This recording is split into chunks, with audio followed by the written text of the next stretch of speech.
This video is brought to you by Dark Mode and Newton's Third Law, and with an honest dedication to clubbers Von Haxenbuhl, Carlos Angel, and Black Pill R9 KR. Sorry if I butchered any of your names, and thank you for your comments. The Facts Hunter.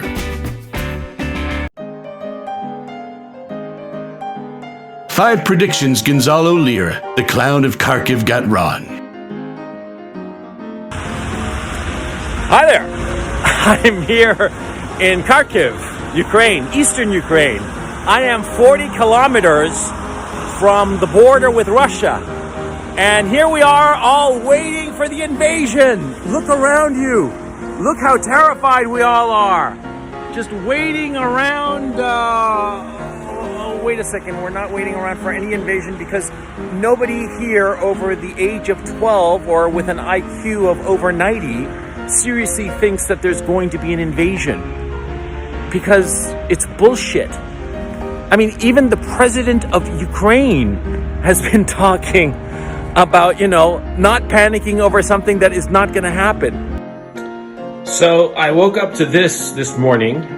It's what is it, February 24th, I believe.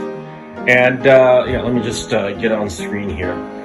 So I'm in Kiev. I never expected to be caught in the middle of a war. I arrived here yesterday by plane from Kharkiv.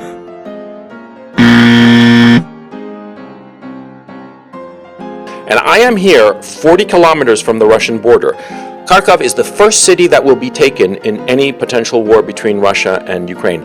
No one over the age of 12 or with an IQ over 90 seriously believes that the Russians are going to invade anytime soon. The Battle of Kharkiv, Russian invasion of Ukraine 2022.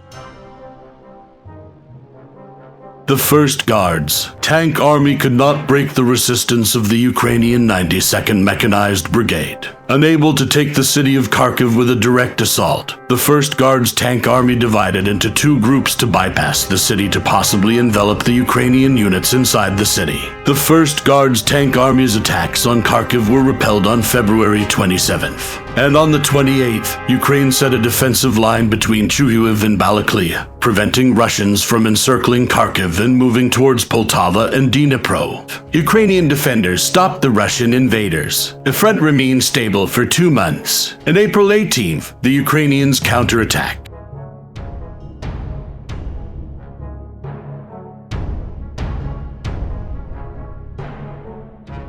Kharkiv was never taken by the Russian invaders.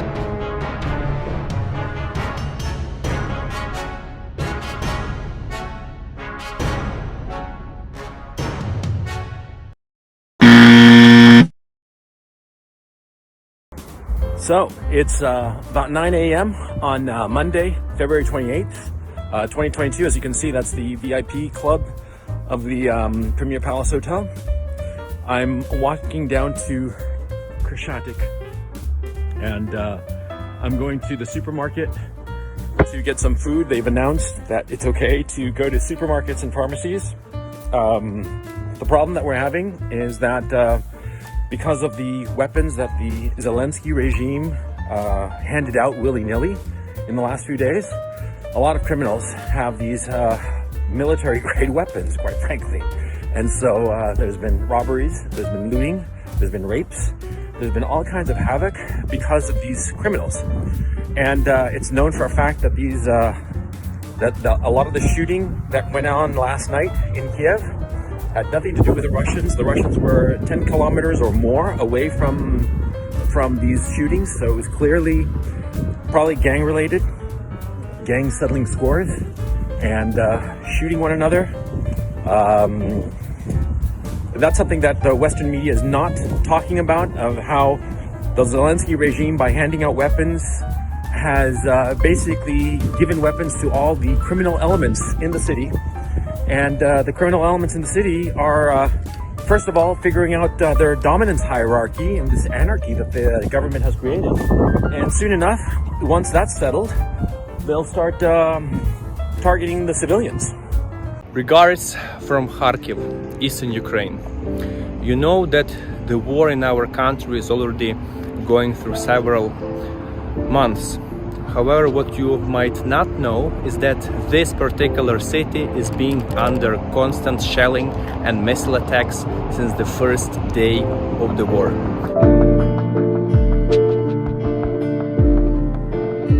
Currently there's war happening in Ukraine and soldiers are defending our land. I would like to also remind you that the war in Ukraine is not only about our country, but guys, it's also about the entire free world. And Ukraine is effectively now serving as the shield of the true liberty and democracy. The price for this freedom is very high, and here you can see just one of the scars of war. We also joined by two cool guys on this trip.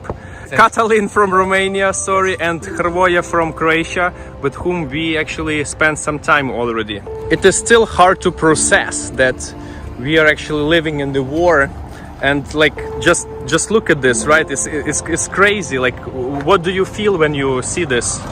Honestly, like I'm freaking out. Like honestly, this is the first time in my life in which I'm like so close to something like this, and it's like a pressure, it's something in the air, it's something around, you know, that tells you have to be cautious, you have to be respectful, you have to, it's really a feeling that I've never experienced in my life before. And yeah, let's carry on, let's see what happens on the another quarters of central Kharkiv. My friend just asked, isn't it dangerous to walk on the streets? Like, meaning, is there some fire happening or what? But the question was regarding the street violence. Street violence, yeah, because it feels like being here, you feel that, okay, maybe there's somebody at the corner, maybe somebody's going to do something. It's very mixed, you know, very mixed. So this is why I asked you. I understand why such questions appear, because I myself travel to different conflict zones and dangerous areas around the world, but because of the large military presence in the area, who are in the constant search of spies and other people who might undermine the security in the area, it is actually safer than in most other places around. And for that reason you can freely walk. There are almost no people on the streets, and the biggest probably uncomfortable situation you can find yourself is being questioned, why are you filming? For that reason I've got this kind of pass which was given me by the Ministry of Defense and permitting to film and do the work.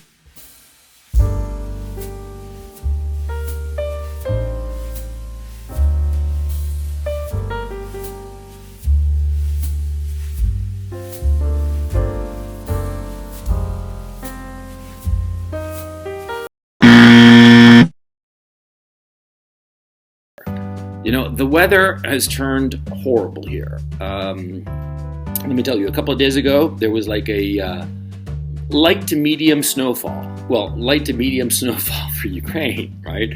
This kind of snowfall that fell in like in DC or New York, everybody would be having a complete meltdown. But, you know, it was like no big deal. I don't know, 6 inches or something. And the thing is, see, after that, it started raining, okay? And so it's the whole place is covered in slush, and you know that at night it freezes over, and it's a nightmare. You know, like I went to work at a cafe, and I came back to my apartment, and it was just like about a mile away, I suppose. And you know, my feet just got soaked. My fingers, you know, I mean, they hurt. And it's not that cold. I mean, it's not a real Ukrainian winter. It's just like sort of like a taste of it, and not even a full taste of it, right? And so I thought to myself, you know, for the soldiers, this must be a complete nightmare, especially if they don't have the right winter gear. I've been hearing a lot of stories about how Ukrainian soldiers are trying to keep warm in their shelters wherever they are, or their trenches. And they'll light a little fire just to warm up their fingers and their feet, and because of it, they're spotted and killed. I mean, this is a disaster, okay? And a lot of things are coming out that a lot of soldiers are suffering maladies that we all thought had gone the way of World War I. You know, trench foot, stuff like that. People losing their feet, both of them, because their feet literally rot in the trenches. Because of course what happens is that the trenches fill up with water, right? And it's ice cold. And on top of that, if you're in a defensive posture for a prolonged period of time, there's no porta potty. You got to just take a dump and take a leak right then and there. And so all this stuff gets into your feet and it freezes up. You get frostbite, you get infection, you lose your limbs. And this is the state of affairs that's going on around the town of Bakhmut. And it just breaks my heart. I mean, it truly does. I mean, when I see all of these men, no longer young, because many of the young ones are dead already, and they're eating up guys who are almost my age, 54, almost my age. And you see them being just annihilated. You see them losing limbs because of trench rot. You see them just, cowering, over a little can with a little fire going. And, some can that probably had like beans or something, and they have a little fire going, and they're trying to keep themselves warm in this cold, in this grim winter that's coming, and it just breaks your heart. And so I guess that's why I haven't been doing videos, because it just breaks your heart. The mud season in Ukraine, the so-called Rasputitsa phenomenon, is bogging down the front. And now the first snowfalls have arrived. Tanks and armored vehicles are trapped in the sea of mud, and Ukraine is now finding it difficult to advance easily. The fighting is getting colder and wetter. Soldiers lie surrounded by mud and extreme sub-zero temperatures. Wet boots all day long and trench foot disease. Extreme situations that could even lead to hypothermia. The most complex situation is located in the Donbass. At the front, the cold and wet conditions are unbearable. To the autumn rains, we must now add the first snowfalls. When the snow melts, it turns to mud. Soldiers literally sleep on top of the water covered in mud up to their knees, enduring temperatures of almost 10 degrees below 0 Celsius. In this situation, there are even the first cases of soldiers with trench foot. This is a disease that occurs when you have had your feet wet for a long time. It causes swelling, numbness, a lot of pain. In those situations, hypothermia is going to be one of the biggest dangers, and this is when the comradeship between soldiers is important to be present. Because a soldier can detect that his comrade is going into hypothermia, and it is important to be very alert.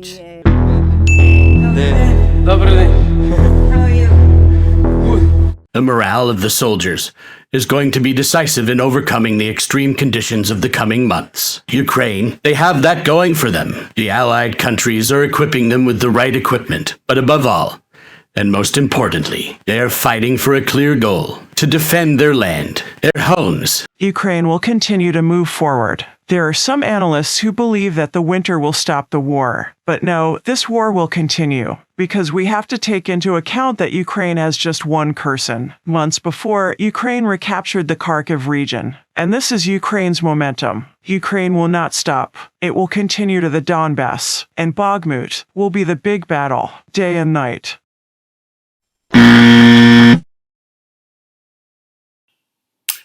So it looks like Zelensky is about to be assassinated by the Americans.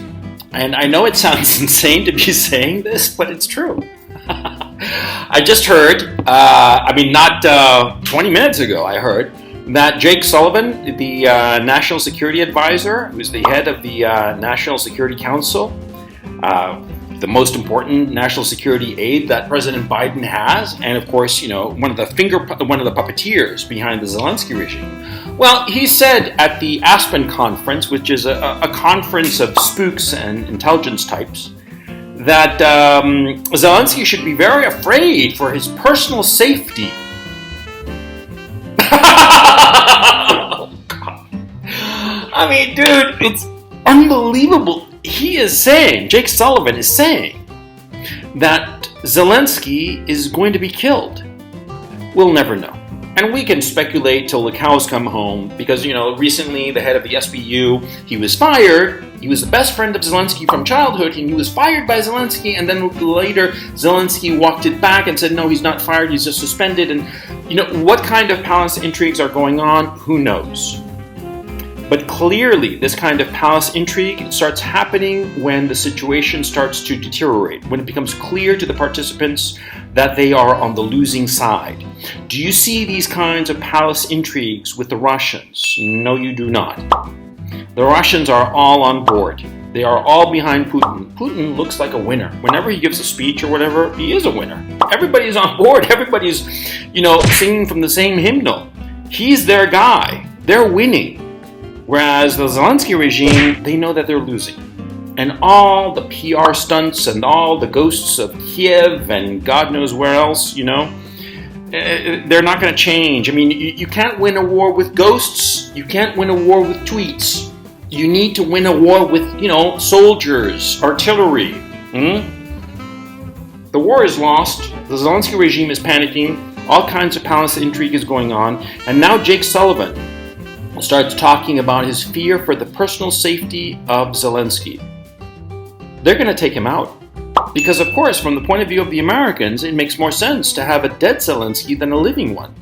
Because if they take out Zelensky, the whole country, Ukraine, it collapses into chaos. And in fact, it would be smart for the Americans to assassinate Zelensky while he's having a meeting with his military leadership. So you decapitate all of Ukraine in one blow, and the whole country, the Ukraine army, everything collapses into chaos, total chaos. And so the Russians are going to be stuck with this enormous country that is descending into civil anarchy. That's what the Americans are probably going to do. And of course, they're going to blame the Russians. And they're going to use the mainstream media, the accredited media, to push the narrative that it was the Russians who killed Zelensky. The Russians have no interest in killing Zelensky for a very simple and very pragmatic reason that a lot of people have said, which is the Russians need Zelensky alive so that he can sign the ceasefire, so that it would give the ceasefire legitimacy. If the Russians wanted to kill Zelensky, he'd be dead already. He would have been dead months ago. He could have been dead on the very first day of the invasion. But the Russians, who could kill him whenever they wanted to, because they have the spies and the missiles to do it, they have not touched him because they need him alive.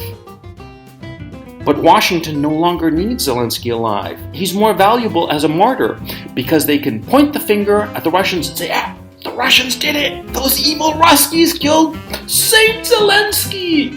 And they'll make monuments to Zelensky, and I'm talking literal marble monuments to Zelensky, as a martyr to the evil Russians. December 21st, 2022, Ukrainian President Volodymyr Zelensky visited the United States in his first international trip since the start of Russia's invasion. Wait, wasn't he supposed to be assassinated back in July? Anyway, Zelensky sought to rally Congress for continued American support against Russia's assault. Because that's just what the Russians needed Zelensky to do to get more help from the West. Yeah, these guys surely seem like they're losing, don't they? With their courage and how they have chose the resilience and resolve for their future. One guy, he's really real hero, real captain, and he asked me to pass his award. And he asked me to pass his award to President Biden, Cross for military merit. That is one. Oh, God love you. Yes. Today, I'm announcing the next tranche of our security assistance to Ukraine. $1.85 billion package of security assistance that includes both direct transfers of equipment that Ukraine needs, as well as contracts to supply ammunition Ukraine will need in the months ahead for its artillery, its tanks, and its rocket launchers. Madam Speaker, the President of Ukraine.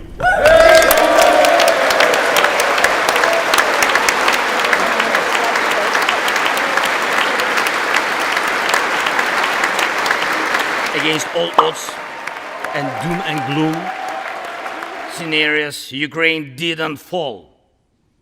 Ukraine is alive and kicking. The Russian tyranny has lost control over us.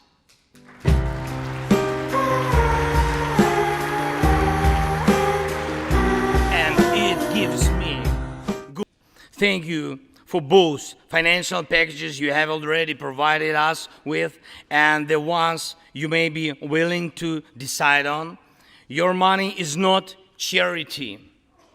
It's an investment in the global security and democracy that we handle in the most responsible way.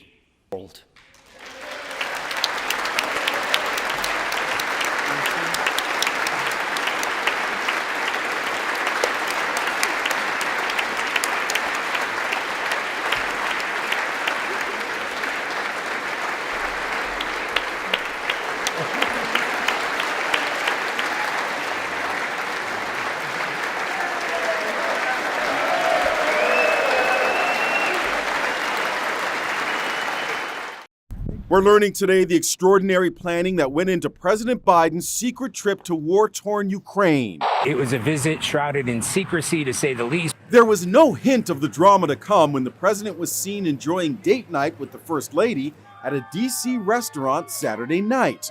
8 hours later, at 3:30 a.m. Sunday morning, the president slipped out of the White House under cover of darkness, taking off not on Air Force One, but a smaller plane at 4:15, with just 2 reporters on board sworn to secrecy. They had to surrender their phones at Joint Base Andrews when they met the plane yesterday morning. The White House even published a fake schedule showing the president at work in the Oval Office when he was actually in the air on his way to Ukraine, accompanied by just 3 aides. Typically, the president can take over a dozen staffers with him somewhere, a huge security contingent, but we are now learning that he went with a small medical staff, a photographer, only a handful of staffers were there with him. All told, it was a 20-hour odyssey for the 80-year-old Biden.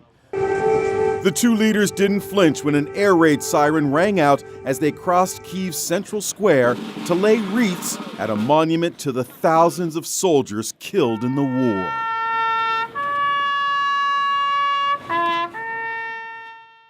Today we host President Biden.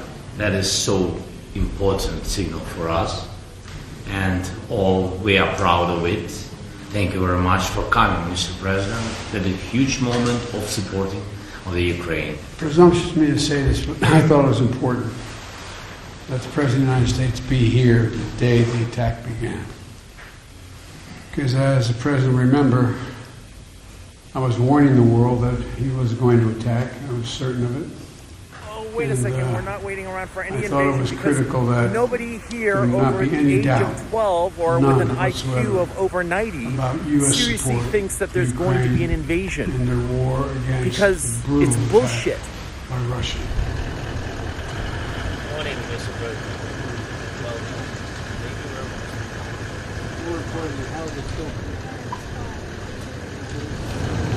Can we get a handshake? Sure. This is my 8th trip. Point the finger at the Russians and say, "Ah, the Russians did it! Those evil Ruskies killed Saint Zelensky!"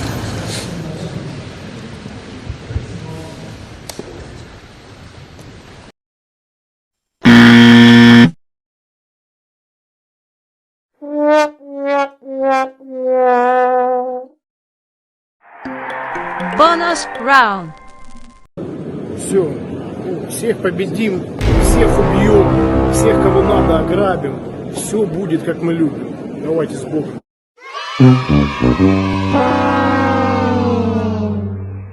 Terrorist attacks like this one do nothing, except harden the Russian public's resolve to smash the Kiev regime and take all of Ukraine. It ensures that Russian public sentiment will never support a ceasefire or negotiated settlements. In other words, this hurts Ukraine. Tear your hair out. You want to scream. I don't know what you want to do, man. I mean, that's the emotion I feel. And it just breaks your heart. And so I guess that's why I haven't been doing it, because it just breaks your heart.